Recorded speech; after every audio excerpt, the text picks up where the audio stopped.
Kabajamoo hordoftoota koo attam jirtu kun eebbisa baay'isaatii torban tokko dura kitaaba gola ogummaa jedhamtu walii wajjin dubbisuu akka jalqabne yaadattu boqonnaa tokko dubbisnee turre har'a boqonnaa lammaffaa qabadee dhiyaadheera turuu koof dhiifaman gaafadha baay'ina hojiirraa kan ka'e haalli waan namni jenneef ture har'a kutaa lammaffaa kitaaba gola ogummaa jedhu walii wajjin dubbisnaa na hordofaa. Boqonnaa lama dhugaaf jiraadhu. Bara jiraattu hundaa dhugaaf akka jiraattuun si gorsa. Addunyaan kun namoota dhugaatti cichaniif bakka mijataa akka hin taane wallaalee miti. Sana inuman beeka. Addunyaan kun dhagaa sobaan bu'uureffamtee, keenyan sobaan ijaaramtee, utubaa sobaatti hirkattee jirti. Addunyaa goodaa hanga gararraatti ribuu sobaan walitti hidhamtee jirtu kana keessa jiraachaa dhugaaf jiraachuun gatii hadhaawaa akka si baasisu nan hubadha. Garuu waan tokkotu jira. Jireenya sobaa jiraachuurraa du'a dhugaa du'uu wayya. Maal jechuun barbaade seete?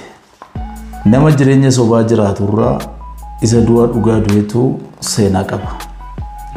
Carraa argattee hundaan soba balaaleffadhu. Hiriyoota sobaa naannoo kee jiranis adda baafadhu. Hiriyoota dhugaa warra sobaa irraa adda baafattee beekuun hojii salphaa sitti hin fakkaatin. Sababni isaas uumama waaqni uume keessaa kan akka dhala namaa sobee fakkeessu hin jiru. Keessoo sobaa irratti bullukkoo dhugaa uffatanii namoota dhugaa utuu hin ta'in of fakkeessanii kan jiraatan lakkoofsa hin qaban. Ati immoo ala isaanii malee keessa namoota arguu hin dandeessu. Maaliif ati waaqa miti nama qofa waan taateef. Hiriyaan dharaa qoraattii dhoqqee keessaan tokko. Gaarummaa isaa isa inni fakkeessuuf sitti argisiisu malee hammeenya onnee isaa keessa jiru sitti mul'atu. Obboleessa koo siin jechaa boolla qotee itti si darbata. Diinota dhugaa naannoo kee jiran caalaa hiriyoota sobaa si marsanii jiran sodaadhu. Xiyyi daran si madeessu kan diina kee otoo hin taane kan fira kee isa sobaati. Ganama ganama gaafa ribarraa kaatu yaa Waaq diina koo anuu beekaa fira koo isa sobaa narraa eegi kan jedhu kadhannaa kee keessaa hin hambisin. Diinni kee yoomiyyuu gaarii akkasiif hin yaadne waan beektuuf hamma dandeessee irraa of eeggatta. Diinni ati irraa of eeggachuu hin dandeenye diina kee isa fira fakkaatee sitti dhiyaatudha. Yaa ilma koo, ani garuu irra deebi'een siin jedhaa dhugaaf jiraadhu. Dhugaaf qofa. Gaafa dhugaaf jiraattu karaa hedduu miidhamta. Kuma keessaa tokko riyaa dhugaa waan hin arganneef dhugaa yoo filattee qofummaaf saaxilamta. Dhugaan fira baay'ee hin qabdu. Karaa dhugaarra namoota muraasa qofatu imala. Karaan dhugaa dhiphoodha. Bu'aa bayiitu itti baay'ata. Beelaaf dheebuu qaba. Hin mi'aawu, ni hadhaa. Ani garuu nan jedha kuma wajjin daandii sobaa deemuurraa qobaa kee karaa dhugaarra deemi. Cittee gaafa dhugaatti haftu gatii baasta. Gatiin ati dhugaa dubbachuuf baastu garuu gatii lafatti badu miti. Gatii dhalootaaf bu'aa qabudha. Jireenya kee keessatti ejjennoon dhugaa irratti qabdu dhaabbataa haa ta'u. Haala yeroof nama laaltee dhugaan gurgurin. Lubbuu kee kan si gaafatullee yoo ta'e dhugaaf gatii baasuu hin sodaatin. Har'as ta'u bor gaaf tokko du'uun kee mirkana. Yoo baay'ate ni bubbulta malee akkuma nama kamuu atis ni duuta. Kun hiree uumamaati. Du'a gaaf tokko noolle sodaattee dhugaan ganiin. Yaa ilma koo, dhugaa haala qabatamaa dhala namaan waliin qabsiisin. Namni ati garaarraa jaallattu waan dubbateef sobni dhugaan ta'u. Faallaan kanaas akkasuma. Namni ati garaa guutuu jibbitu dhugaa yoo dubbate sun soban ta'u. Maal jechuu seete kun? Sobni namatti jaallattuun dubbatame yoomuu dhugaan ta'u. dhugaan namatti jibbituun dubbatames yoomiyyuu soba ta'uu hin danda'u. Baay'inni deeggartootaas gama kanaan dhiibbaa uumuu hin qabu. Namoota 99 waan dubbatameef sobni dhugaan ta'u. Nama tokko qofaan waan dubbatameef immoo dhugaan soban ta'u. Laali ilma koo, haala kam keessattuu yoomuu iddoo kamittuu dhugaan dhugaadha, sobni immoo soba. Kanaafuu firooma kee sobarraa hiikkattee dhugaatti akka hidhattuun si gorsa. Yaa ilma koo, kan biraan immoo maal seete? Aduu gaditti waaqa si uume malee nama kamuu hin amanin. Nama hunda jaalladhu, nama hunda garuu hin amanin jedhama. Namni uumama dhokataa mul'atee hin dhumnedha. Kitaabatti dubbistee xumuruu hin dandeenyedha. Hammamuu yoo jaallatte, hammamuu yoo itti dhiyaatte, hammamuu yoo itti of gatte, jireenya isaa keessaa kutaa si dhoksu wayii tokko inuma qaba. Namni akkasuma onnee 9 qaba, 8 dhokfateetu tokkoon si haasofsiisa. Egaa filannoon kan keeti. Nama hunda amanaa jiraachuun fedha keen gammachuu jireenya keetii mulquudha.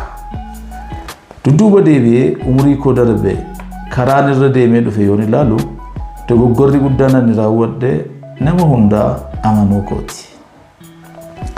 Deebi'ee fooyyeffachuuf carraan utuu naa kenname jireenya koo kaleessaa keessaa wanta ni jijjiiru qabxiin tokko yoo jiraate isa kanadha.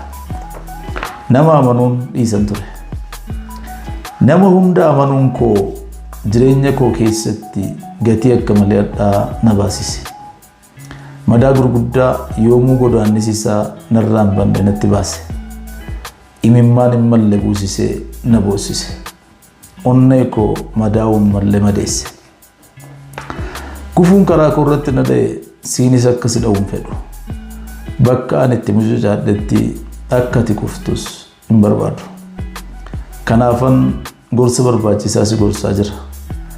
Ilaa sitti meera. Nama amanin. Nama jaallachuun, namatti dhiyaachuun, wajjin nyaachuuf dhuguun, waliin hojjechuun waan biraati. Kan hundumaa gochaa nama amanuu dhiisuun ni danda'ama. Bineensi garaansaa dukkanaa kan keessi isaa hin beekamne kan akka namaa waan hin jirreef yaa ilma koo namarraa of eeggadhu. Jireenya kee keessatti namootaaf nama gaarii ta'uuf gama keen waan dandeessu hundumaa raawwadhu. Namoonni gaarii akkasiif ta'an garuu hin eeggatiin. Si gargaaruu akkuma danda'an bakka ta'e tokkotti si miidhuu akka danda'anis yaadi. Yoo akkana ta'e namni ati gaarummaa irraa eeggatte yoo si miidhu aaraa sitti hin ta'u. Yaa ilma koo, ani garuu sin gorsa. Gattee dhala namaatti of hin gatiin. Imala sanyii namaa waliin deemtu keessatti of eeggannoo guddaa taasisuu hin dagatiin. Firoonni irra naannoo kee jiran yoo xiqqaate hammi murtaa'an diinota kee boriiti. Firooma irraa ilaaltee guutummaa gola kee namoota hin do'achiisiin. Tuqaalee dadhabinaa kee yookaan namootaaf hin qoodin. Yoo qoodde immoo namoota akka garaa kee muraasaaf qofa qoodi. Naamani namoonni ati ulaagaa mataa kee ilaaltee naaf gammadu jettee gammachuu keetti himte hedduun isaanii milkaa'ina keef gammaduu mannaa keessa isaaniitti ni gaddu. Kanaafuu gammachuu kees ta'e gadda kee ija ilmaan namootaaf saaxiluu irraa of eeggadhu. Eenyuuf akka qooddu, yoom akka qooddu, akkamitti akka qooddu beekuudhaa yoo baatte jireenyi kee ati namootaaf maal dhibdeedhaan qooddee qormaata kee boriiti. Gabaabaadhumatti ibsuuf jiruuf jireenya kee keessatti dhala namaarraa of eeggadhu. Uumama walxaxaa keessi isaa mul'anne summii damma keessaa madda rakkina hundumaa sanyii qormaata egeree keetii kan ta'e namarraa of eeggachuun dirqamadha. Maaliif fuulaaf ilkaan inni ittiin fakkeessu malee keessa isaa dubbisuu waan hin dandeenyeef. Uumama keessaa kan akka namaa bu'aa xiqqoof si ganu jira jedhee yaadu.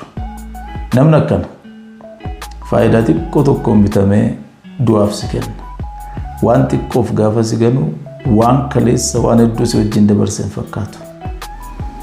Gadi jabinaan si gurgura. Uumama waggoota hedduuf jaalalaan si waliin jiraatee waan hedduu si waliin dabarsee yaadannoon irraanfatamne si waliin galmeessee deemee dhumarratti garaa isaaf jedhee si ganuun marfamtee akka jirtu hubachuun gaaf tokkoof si gargaara. Ani garuu sin gorsa dhugaaf jiraadhu. Maaddii sobaarraa nyaattee quufuurraa dirree dhugaarratti beela'uu filadhu. Isa taatee jirtuun ala kan biraa ta'uuf hin fakkeessin. Hammamuutti dhiyaattu nama namaniin garaaf miti eenyummaa keef dursa kenne. Eeyyee maaddii sobaarraa nyaattee quufuurraa dirree dhugaarratti beela'uu filadhu.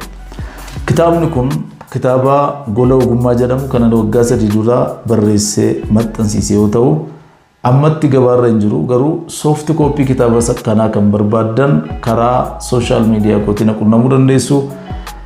Amma ammaatti waan waliin turreef baay'een isin galateeffadha. Yeroo itti aanu boqonnaa sadaffaa qabadheen dhiyaadha.